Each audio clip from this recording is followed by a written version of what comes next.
How was Emily Pike just able to leave her group home? I've seen this question all over social media, so let's dig into it.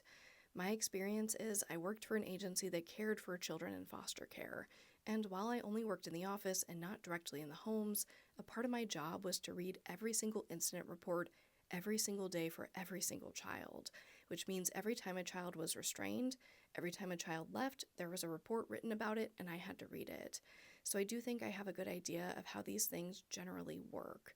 Now, in the case of Emily Pike, she was 14, she left this house on foot, and we don't really have a lot more information than that.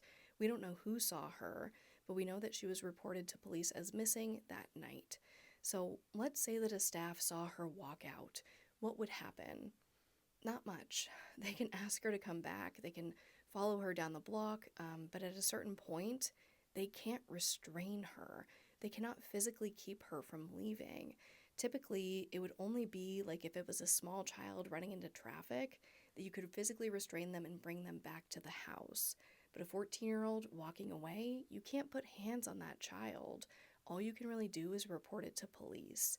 So yeah, the kids aren't supposed to come and go as they please, but sometimes they do. Sometimes they walk away, sometimes they run, and you can't always put hands on those kids. And while that may have saved Emily, having a law or a policy where you can put hands on kids more frequently, I fear would not be a good policy.